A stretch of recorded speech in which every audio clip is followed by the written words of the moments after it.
Hello, beautiful family. How are you doing? Thank you for your love. Thank you for your support. So wonderfully, I said, let me bring this update here about what happened in Balogu Market, Lagos State, Nigeria.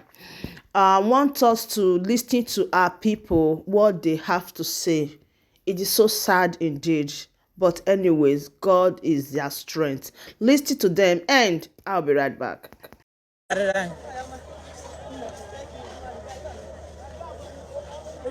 Uma paca.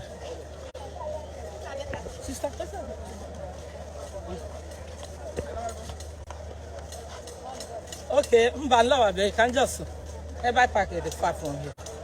Ụmụnne m ọhịa awụ Balogu ahụ ebe ụmụ Igbo na-ahọzụ agbala ha la ha ajụla ka ụnụ na-afụ ya na ha jụrụ ebe ahụ ụnụ sọwasị ma na stop ha na-ajụ ị na-afụ kọle stop nga na onye ebe a cheka ịjọ brọda ma onwe ebe good morning sir iwu onye Igbo hey then ebe a ka ụnụ ọ maka ihe a ka anyị bịara ihe a ọkụ agbara ịghọta so achọrọ m iji go bịara jụ bikọs ụmụ ndị na-asị na ndị be anyị laa na ha lawa ụfọdụ na-asị na ha eji ego ha ji ala ịghọtala ụfọdụ na-asị na disini na-emenụ na a na-akpachapụ anya eme ha ahụ o nwere ihe ị nwere ike itinye tụrụ m dịka nke lawa ahụ ọwụ ha enwe ike ime mitin sị ka ha laa bido ahịa aba anyị ọwụ dị gị pọsịbụl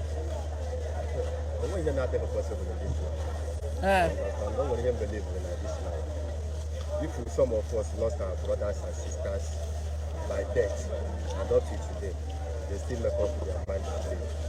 Yes. It's not this kind of thing that one cannot even make up his life and continue with life. So yes. Going is possible. Even about 3 years ago, 2 years ago, I can count many of my brothers that have left from here to this and they're doing well. Okay. So it's a matter of time. Okay. Not that all of us will go at the same time, but it's one by one. Before you know it, the number that will be there will be massive. Yes. So that is it. Okay. That's what I can say. Thank you so much. Mr. Biawa. Nwanne anyị nwoke a na-akọwa na ịla dị possible. Dịka m gwara ụnọ ka ụnụ fụ ndị niile na-aja ajụjụ ha awụ ndị Igbo ma young boys ifu ndị niile ifuru juru ebe a na-ahọzụ ihe awụ ụmụ Igbo juru ebe a ndị adịlezi onwe ha na-eme ụmụ Igbo na-eme ihe niile ahịa niile iti isi ebe a na ihe niile na-ere ahịa ebe awụ ndị Igbo juru ebe a dịkwa everywhere. Brother, good morning. Iwu onye Igbo sa? Hey, ọkụ ifula brother akwụkwọ onye Igbo n'onwe ya sef. Ọkụ ihe m na-agwọ ndị nwakwa iwu onye Igbo. Ifula gị wakwa onye Igbo. Enwe ndị na-akọwasị na ụlọ ụlọ aba anyị ga-eme with the business. Ọ dị possible. Okay, ego. Ọ bụ asị anyị adịghị dị ịnaba sinye anyị ego ka anyị naba. Si mere anyị anyị na-achọ. Tikpọtụ dị n'Ọnịsha now. Exactly.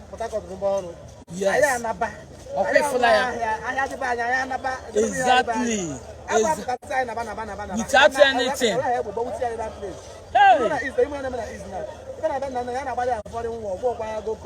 You mean Riha?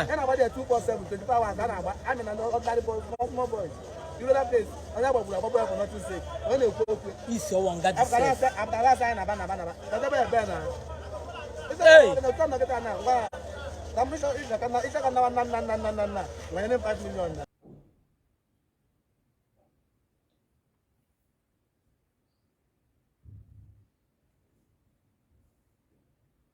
Nwanne nwoke a na-asị na enye ya ego n'ọnụ ọla na Fulani ya ọkwa ya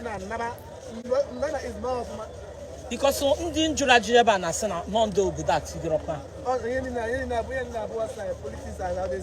yes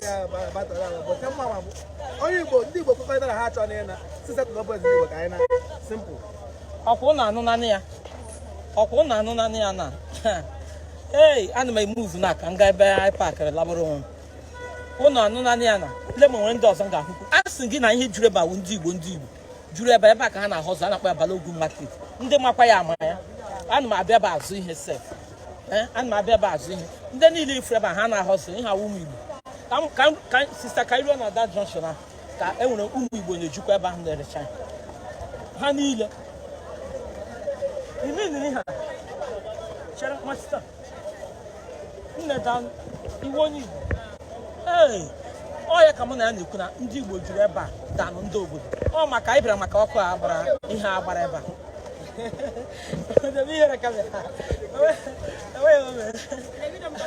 I know all live video. I know two people are. But I can't. Sister, I can't. Ụfọdụ na-atụjọ kamera. Onye nke a na-enwetagodo nwe this ceremony lee. Ndị Igbo. Brọta Igbo onye Igbo. Iwe onye Igbo. Onye Hausa. Iwe onye Hausa. Ngalelu abamonu no ha juru eba. Onye ka owu.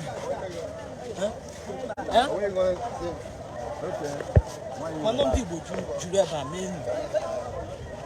Ọ bụ onye Igbo. Ha na mama ekwu na ha onye Hausa ya ka ha gosikwa gị. Chineke mere m ebere ihe nke a wụkwa ihe ọjọọ. The other guy mfuru oge na ababe life. Ọ sị na the man na-ebi ya. Ebiga ya ahịa free. Which side you from? I say big side. I know, I asked you question. Which side you from? From this place, Anambra. I say which side from? Speak Igbo. Are you Igbo? I'm Igbo. Hey, elebe system. Onye nke awụkwa onye Igbo.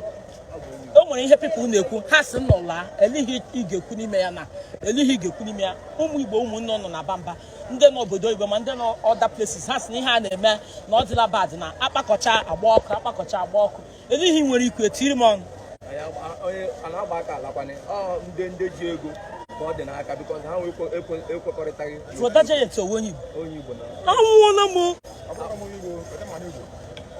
onye Igbo gwala ị na-edina ya ala na gị unu ga-ala na-ekwuli ya na brọda kwuo ego dị okwucha ya nwekwu ịma na anakwana agbata efo nwata ezi onye nọ dị before a na-ekwu ka ha ala oyi site n'aka ndị Igbo ya dominant goro obodo because ọ bụ na ha kwete na ihe a na-eme ya ewu isi because onwe chọọ iluzu property ọ sị ka ọ dabata na echi anyị nwa ndị na-enwebe ebe nke mgbọrọgwụ anyị gbanyere obodo a nwere ike isi ka ọ dabata ala wọs nọ ndị nnukwu mmadụ ahịa oke gị nwa na hustle na-ere nke a Chineke ga-enyere gị aka ma nọ mmadụ ịkpakọ n'onwe ya laa at least ọ wụrụgodo enwe ndị nwechara ụlọ ha na-aga akwụ ụgwọ ụlọ like na village ha ga-ebido mana asị ka a nọ ọrụ oyiwe nwekwa ndị n'ebe a na-ata ahụhụ nke gị nwa ma ụfọdụ nwekwara ike ime ha laa ha ebido ịfụla ihe emere ebe ọ ebe ngara cover before m napụta afọ gị si na ịma ife onye Igbo ị ga-ama si na hapụ mbibi ịkara si na ihe awụ onye Igbo oke nwanne m ngwanụ ka anyị jigode brọda anyị a ka anyị jigode giant a hey brother onge wanere ndị ihe a mere ka anyị kwuo bịa sị ka anyị larịa anya mara ihe na-eme esi m na the island side Lekki side so ọ maka ihe a mere nọ na ịnụ na ndị a frozi ndị be anyị n'anya nke nwa na nwoge chọpụtara ya ka ọ na ịchọtabe ihe m chọpụtara na ọka agbara n'ọbụla asị onye ọbụla kọwa otu ọkụ soba nwere onwe ike ịkọ ọnwụ otu ọkụ soba bụ ihe mere na ọka agbago yes onye ọbụla ụmụnta ha ribe na ha si nlodo n'olileanya akarị okay thank you nwa ọkụkọ nwa ọsọ nke a sịkwana na ụnụ laa tinye okwu bikọs o nwere ụmụ Igbo na-ele ha ka ha na-afụ rizin nke a sịkwa na ụnụ laa elihi nwere ike ikwu n'ime ya like a sị na ụnụ si Lagos laa alawa ala Igbo na ụnụ si Lagos laa alawa ala ka ehi nwere ike ikwu na nke na nghọta nke m dịka otu m si tokwusi obodo a na anyị bụ ofu ahụ enweghị ihe mma mma na oge ọbụla m kwadotara n'oge na-adịghị anya na m magala be nna m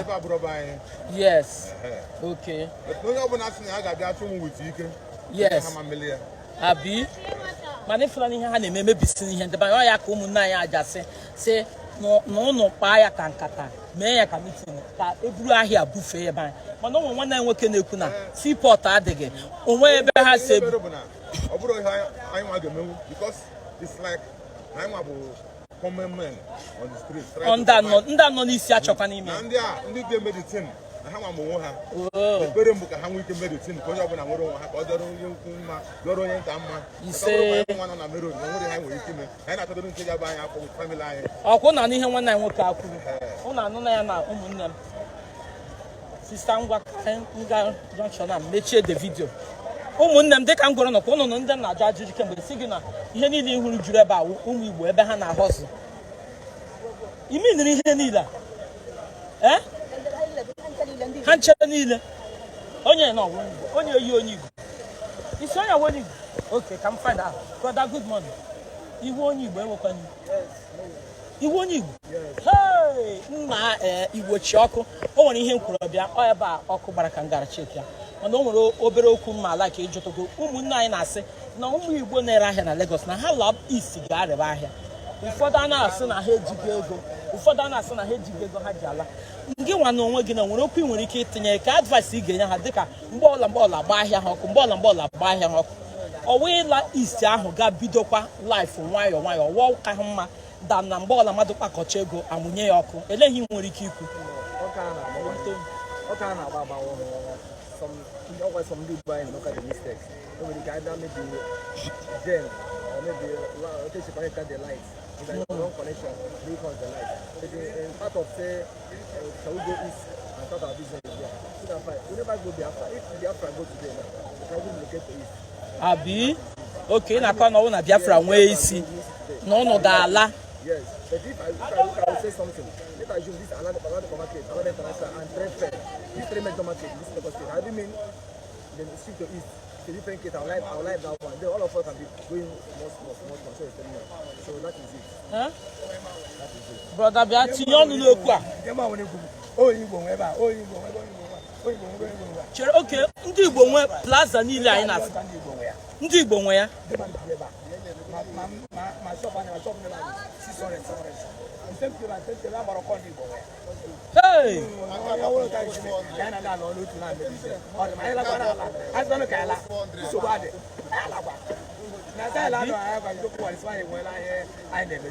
Okay, nke ma onye na-ere ihe ebe a. Ihe a shop ya brother, ọ sị na ha na manage ebe a. Na ha na manage ebe a na asị ala na ya ga-ebidokwa ụwa n'isi.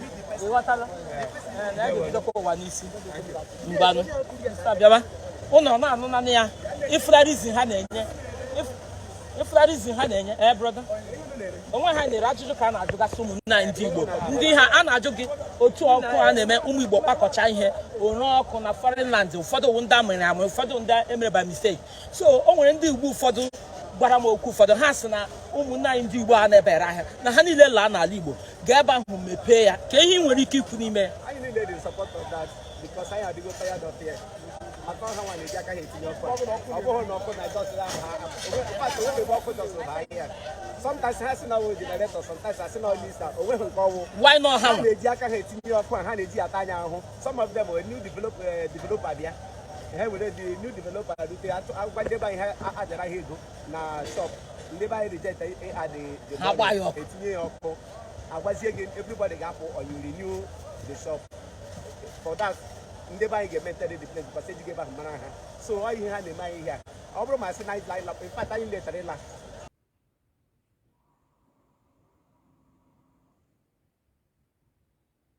ekenyekwana anyị Biafra na-achọ because ihe adịgo that is ihe nke agwụgo ike ihe nke agwụ ihe yes ịbịa bibia ese foreign na were passport gị zụ ihe na-azụ la ha ma bịakwa side nke anyị ha zụ ịchọ ibizi ibiri exactly because ihe adịgo too much ka dadi etiri anyị ọnụ onye Igbo okay owe onye Igbo hey good morning sir ezigbo mpa hey dadi tiri anyị ọnụ n'okwu ọ maka ihe anawo ụmụ Igbo kpakọcha ere ọkụ ụmụ Igbo kpakọcha ere ọkụ ụmụnne anyị ụfọdụ na-asị na ha laa n'ala Igbo ga-bido ahịa ụfọdụ etili ọnụ sị na ha eji ego ha ji ala ụfọdụ etili ọnụ sị na ọnwụ ha nọ n'isi ikwu na a ga-ala na enwere ndị ọ nọ n'isi ndị ahụ achọghị ikwu ya nke nwa na-adị ka dadi dị ka papa elihi nwere ike ikwu n'ihe a na elihi nwere ike ikwu n'ihe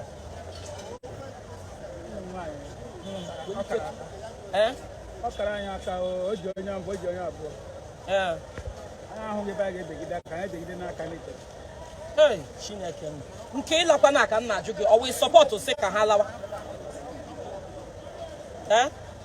sọpọtụ na nwa ebe na-atụ ego ndị Yoruba nọchakwa ala Igbo ndị Igbo nọchakwa ebe a ma onye sọpọtụ ka alawa mgbe mmadụ torukwa ha ịla ya ala okay dadi a na-akọwa na afọs mmadụ afọs nọ mgbe mmadụ toruru ịla ka onye ahụ ga-ala ọkwụ na afụla ya ụmụnne m ajụtara m enough ọnwụ na ị bịara leti ị ga mmechie the video ị gaa na mbido ka ịfụ ebe ahụ ihe mere ebe ahụ ka isigodo ebe a ama m onye a ama m ya ka mama bịa ogodi sista ama m broda na-eri ka hapụ izi ime hello my brother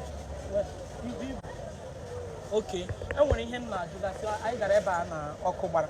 So, o nwere ihe ụmụnne anyị fọdụ n'ikwu ha na-asị na ndị Igbo anyị na ebe a na-ahọzụ na ha laa na ndị a na-ata ha ahụhụ na ha kpakọcha ọkụ agba ha mekọcha biznes agba ya ha mekọcha biznes agba ya na ọ na-egosi na achọ ha si ha na ha lawa o nwere ihe nwere ike ititụrụ anyị ndị buru ibu ekwele kwuonu nke gị na dịka ịlaba ibido biznes ọ maka ihe ndị a na-eme n'ụlọ ka a na-ekwu suggestion ka people nyere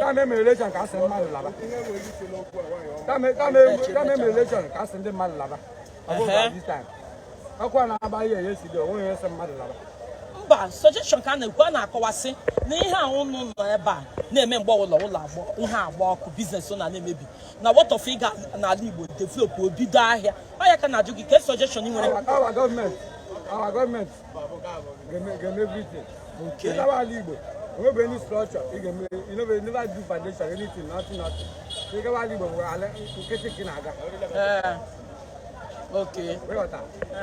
Okay. If I'm an enwekwa ndị nọkwa agawa ala Igbo ha eluzu elu ụfọdụ eluzo ma ndụ ha ọ ya ka eji akụ ekwe na ka ụnụ laa na-aga mewe biznes ebe ahụ brọda bịa tinye ọnụ gị ọsịsọ bịa ọ bụ ihe na ụgwọ bụ na chọpụ ndị Igbo na-agbapụ ịma na ndị be anyị kwuturu ilu wee sị na ọbụ mgbe e tiri nwata ka ezi kowe ọbụ mgbe a pịara gị ụtarị ihe ama na ji aka eji anya achụ okenye were ụtara achụ ụmụazị so na ọ bụ na ndị Igbo anyị nwere ofu obi anyị enwe ofu obi anyị ga-esi rụọ sipọ ka ndị obodo abi ka ha kweta na ọ na-eme ọnya ji jide anyị na elekwana isi pọ nwanne obodo a onye na-etikọrọ onwe na obodo eme I'm telling you onye na-etikọrọ enye seaport n'ala maka na ụmụ na anyị bara ọkwa anyị ọbụji obodo abụ Naịjirịa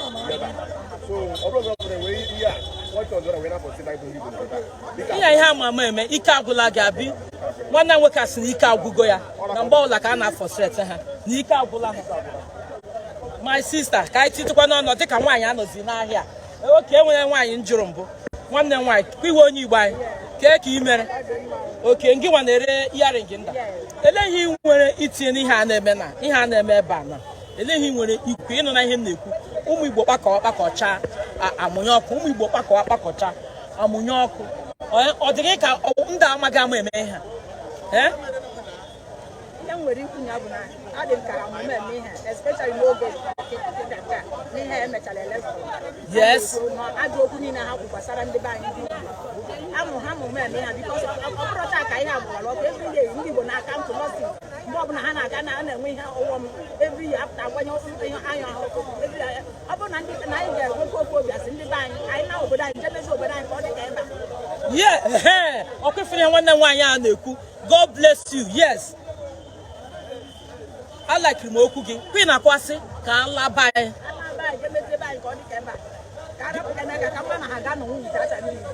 yes I like m okwu gị mana o nwere nwanne nwoke kwuru sị na ihe a na-asịla na shop niile hụrụ ebe a gbago gaba nọ ndị Igbo nwe so na ndị anwe ya ga-achọkwa ka ala na ndị anwe ya ihe dị ọdaga anyị na-ekwu na ndị anwe ya bikos ọha nwe ji shop na-anata ego bikos ala na ihe ha plaza ha ga-adịzi empty because nọ ndị Igbo nọ ya so ememe meeting ka ala ndị ahụ ga-eso na-abịanyụ ka hapụ ịla because ha mana ha la na shop a na ọ ga-adịzi empty na wende ga nọ o nwere one boy gwabu m mbụ before m aba life ụfọdụ asị na ha enweghị ego mana mụ nwa na-ekwu sị ị ga-echewe ego mmadụ ga-echewe ego tinye ndụ ya sister akwụkwọ onye Igbo tinyere anyị ọnụ my darling sister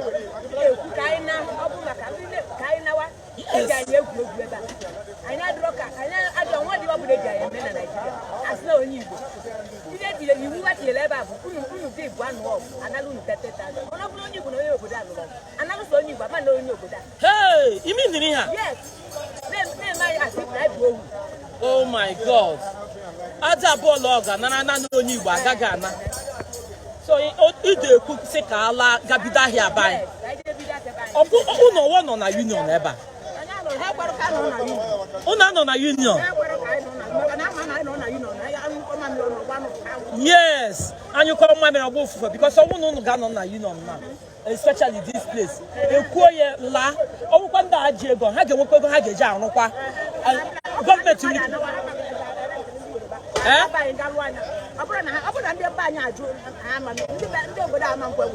yes. Yes. Hey, oh, you need to about whom then go to Windy Bomba.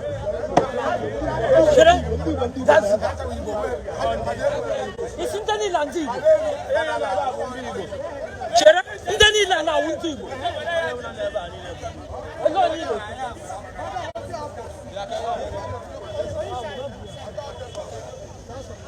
Sister Biaka say back that papa. Iwo Igbo, up Iwo Igbo. Onye be. Can you sorry hugi ana baba sono. Hey!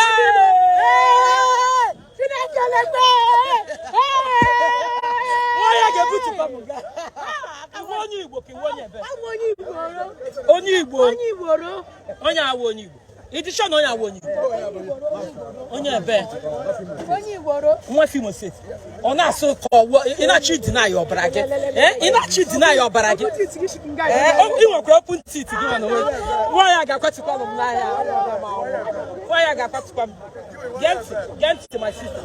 Aso na ndi Igbo na ba hala. Na ihe na-eme unu gbaba mbọ gbacha amunyoko agba mbọ gbacha amunyoko ka aga develop obai onwere ihe unu nwere iti tụrụ m just obere okwu titugodo obere okwu n'iha my sister yes too much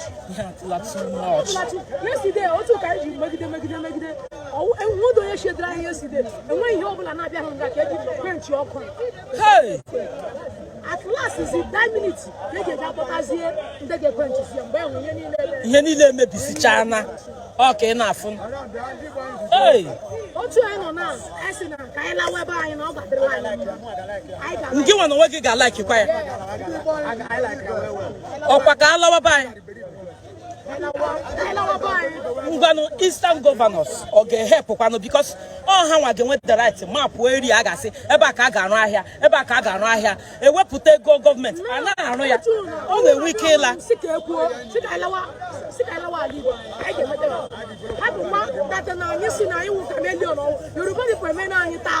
ọkwa ya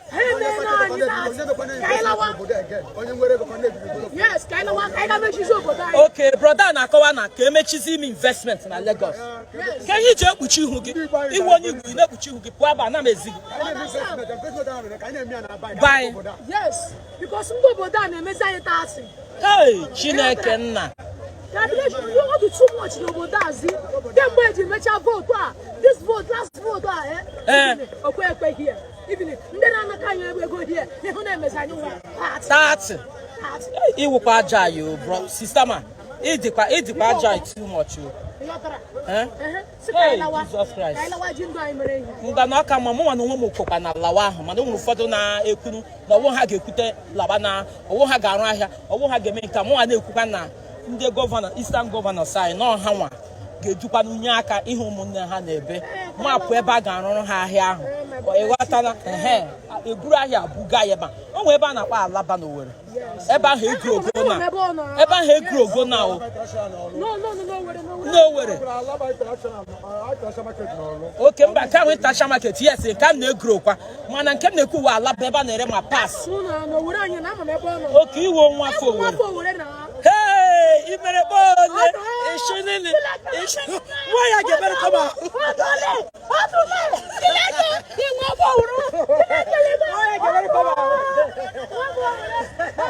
why get better come out hey Chineke la awo eh me no follow camera ika chirenga awara mawo eh isenwe decoration all decoration. Why you get mad? And when you achieve all decoration. You get mad, Chile, can't. Hey, I want more. Hey. Why German investment and Igbo na? Why you ekpuchi ihu gị? Because now me star boy, I talk I'm not even now this country. Ịchọka. One way star boy, I'm a musical artist. Okay, you were star boy. So I'm a blogger. Ngakwo nkige, kwukwo nkige. Ndị Igbo ha German investment na Igbo.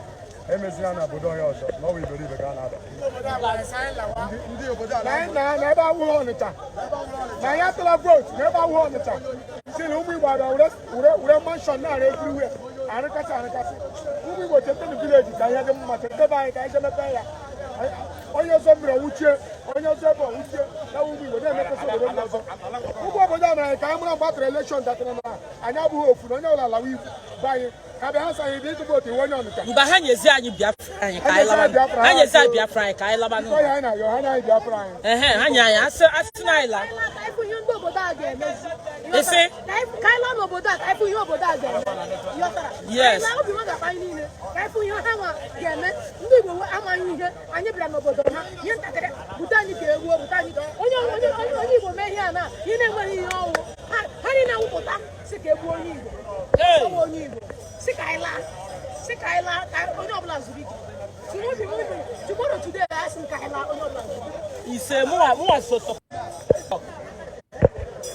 ebe m ebe a ka m fụ ihe na-eme na netwọk ama m ezimihu m netwọk ebido ụnụ afụrụ ihe m gwara ụnụ na ụmụnne anyị niile jụrụ ebe ụnụ anụ na ihe ha kwuru ndị Igbo ụfọdụ kwuru na asị ha lawa taa na echi na ha na-ala ụfọdụ so n'ọwa ego ụfọdụ so n'ọnwụ ndị be anyị nwere plaza ebe a na ha chọkala n'ihi na ala onwezi ndị ga na rentị plaza ha na-atụ ego na a na-ekwute okwu ọlịla ha ga-etinye ya ọnụ ụfọdụ sikwa nọọ ndị gọọmenti anyị na ala Igbo Eastern Governors ha nye n'aka mapụ eria ha na-anụ ihe niile a na-eme na ọ na ha ga-enye aka mapụọ eria enwere ike ịrụrụ ha ahịa na ha dị ready to go bidokwa from scratch okay ụmụnne m achọgo m. So my community people, that bring us to the end of this update. Do it to like this video, share and subscribe. Thank you so much and bye bye.